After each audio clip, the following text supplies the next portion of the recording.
All right, the next trend we are going to talk about is called electronegativity. The definition is a measurement of how strongly an atom attracts an electron. So the word attracts is our key word here. It really, really wants an extra electron. And so the atom wants to get an extra electron. So, once again, recapping, when you go across the periodic table, which is left to right, we know that the more protons you have, the more Zeph you have, which is your pull, that hug, which means the more attraction you have. The more attraction you have, it means your electronegativity is very, very strong. Because you're attracted to them, the electron is wanting to be with you. Okay? So why would an increase in Zeph lead to an increase in electronegativity? Because the more protons that you have, right, that means that attraction to our negative electrons are going to be stronger. Okay. To summarize again, when we go up and down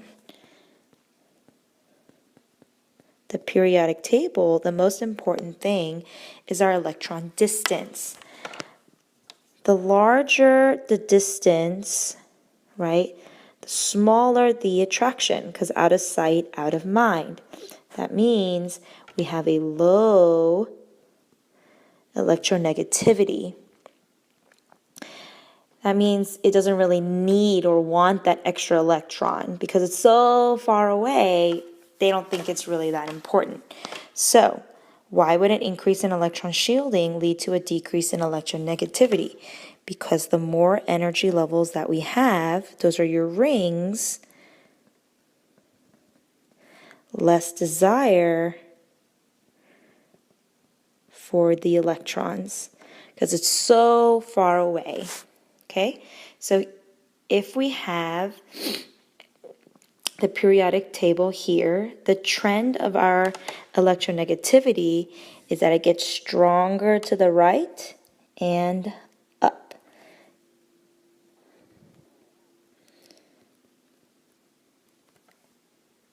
Okay, so it's weak over here on the left and weak on the bottom down there. Okay, so on the next page, I am going to redraw my arrows. Get stronger to the right. That attraction gets stronger to the right. It's going to get stronger going up. So you have to memorize that for electronegativity, it goes up and to the right. So it's the exact opposite of atomic radius, okay? So this is like arrow directions you have to remember. Once you know this, answering the question then becomes really easy. So here's another practice question we can answer together. Which of the following elements has the smallest electronegativity? Thallium, indium, gallium, or boron? Okay, so I'm going to sort of mark it on here. So boron's here, gallium, indium, and thallium. It's asking about our smallest electronegativity. So here, right, whatever goes here is going to go here. Now let's answer the question by making some few observations. When it's asking about electronegativity, we notice that this is in the same column.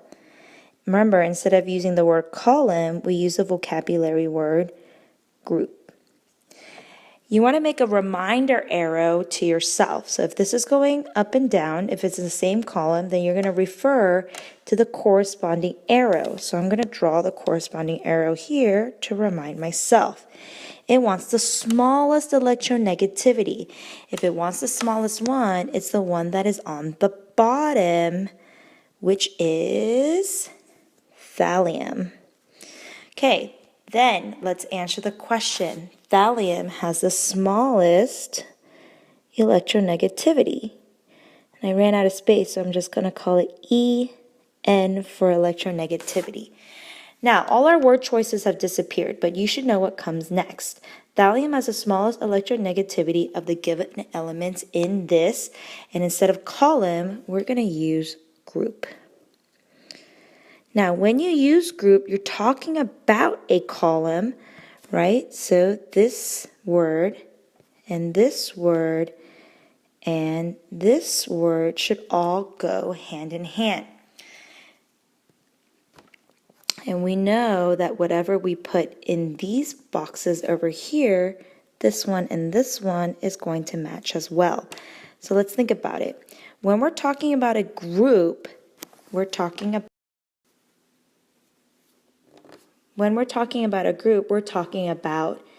going up and down, which are our energy levels. So if thallium is on the bottom here, you got to think, does it have the smallest number of energy levels or the largest number of energy levels? Well, it's on the 1, 2, 3, 4, 5, 6 row. So we know it has 6 rings, and boron only has 2.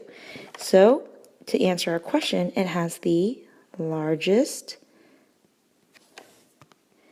number of energy levels, which means it has the, remember, it has to match the large electron distance, right? So remember, we see that boron has like 2 rings here, but thallium has like 6, right? So the distance between our protons and electrons are really, really far away. If they're really, really far away, does that result in a larger or a smaller attraction? It will result in a smaller attraction because the distance is so far away from each other. All right, let's talk about the next trend. The next trend is called ionization energy. Ionization energy is a measurement of how much energy it takes to, and this word here is to remove an electron. Okay, so electronegativity is all about getting an electron, but here it's all about if someone else were to remove an electron, how much energy would that take? So if we have a high ionization energy level, it means it takes a lot of energy to remove that electron. So remember, when we're talking about going across the periodic table, the more Zeph you have, the more pull you have, the more attraction you have, it's harder to remove the electron. It's like pulling it really, really close together, so it's harder to remove it. It's like if 2 of you were hugging and someone was trying to get in between you guys. The more attraction you guys have, okay, the harder it is to pull you guys apart. Now, why is that the case? Because we have more protons, right? More protons is what gets us that stronger pull. Now, when we're going up and down the periodic table, everything changes because now it's all about distance. Your electron distance increases as you go down the periodic table, which leads to less attraction. It becomes easier to remove the electron. Remember, the further away they are, it's out of sight, out of mind. Like, it's easy to steal that boyfriend or girlfriend if they were like 10,000 miles away. Okay?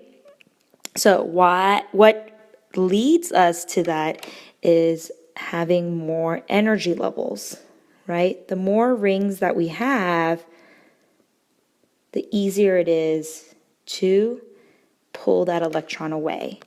So the directional arrows for this trend goes up and to the right.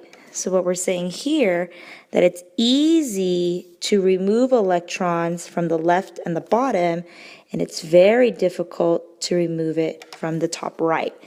Okay, so like helium, fluorine, neon, those are really, really hard to remove.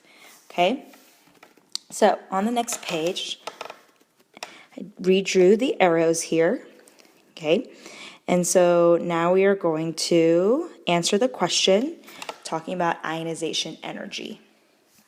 Okay, it says, which of the following elements has the largest ionization energy? So we got to make some notes here, right? So it's asking about the largest ionization energy, and we know that that is going to go right there for us. Let's make some notes before we do that. Nickel, titanium, bromine, or potassium, let's sort of label that here. Potassium is here, titanium is here, sorry, and nickel is here, and bromine is all the way over here. Okay, we know that this is all in the same row, but remember, instead of using row, we're going to use the word period. Now, to remind ourselves how to answer this question, it's best to draw the directional arrow that the trend is talking about. So it goes low on the left, high on the right. If it wants the largest one, then we are looking for this side. That is going to be bromine. So then to answer the question, bromine is the one with the largest ionization energy. I'm going to abbreviate. I'm going to put IE. Ionization energy of the given elements in the, and we established as the same row.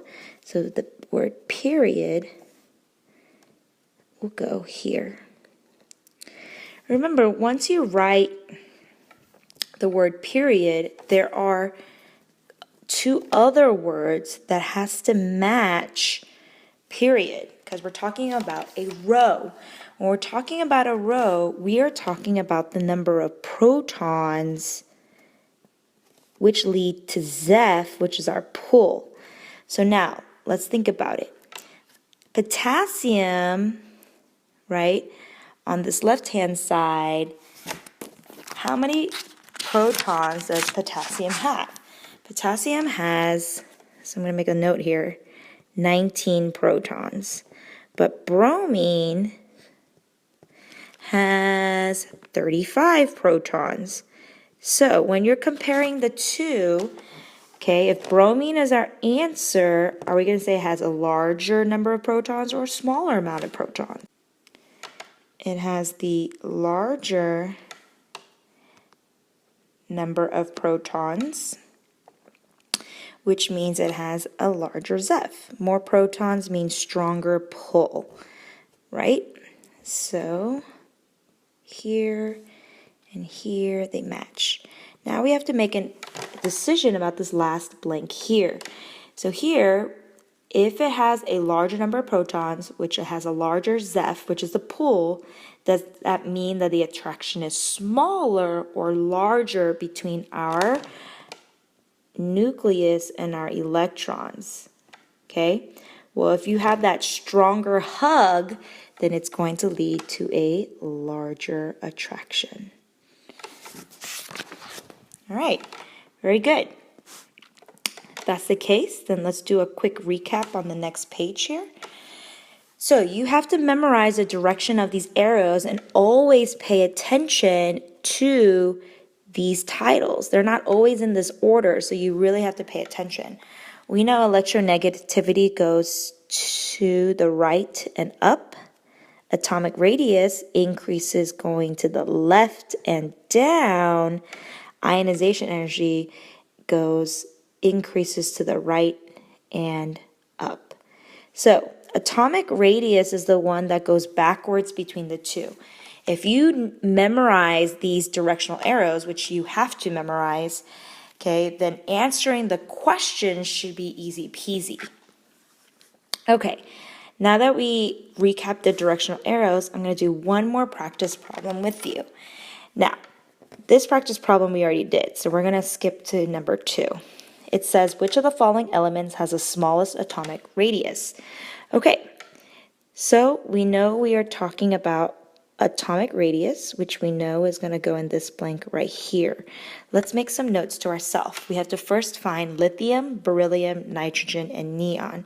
Okay, so lithium, beryllium, nitrogen, and neon. Okay, so then we also need to draw our directional arrow. We know that this is the same row, which is period. And we know that it increases going from right to left. It's looking for the smallest size. So the smallest size is going to be over here. And which one is that? That is neon. So I'm going to write neon has the smallest atomic radius of the given elements in this, and we're going to write period because this is a row.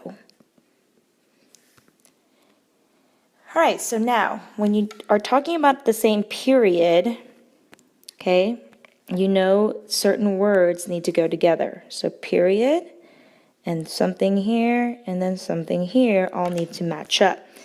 When we're talking about the same row, we're always talking about protons and Zeph. So now we make a decision. Okay, we are comparing lithium on the left, which has 3 protons, and neon on the right. And neon on the right has how many protons? Neon has 10. So if you know the answer is neon, then between the two, we know neon has the largest number of protons, which leads us to largest Zeph, because the pull is very strong, right? That hug is very strong the more protons that you have. Now, let's fill in this last box. If you have a lot of protons, a lot of pull, your hug is very, very tight, does that mean you have a smaller or larger attraction? It means you have a larger attraction. All right, so now you're going to do the practice on the next page and see if you can do this by yourself.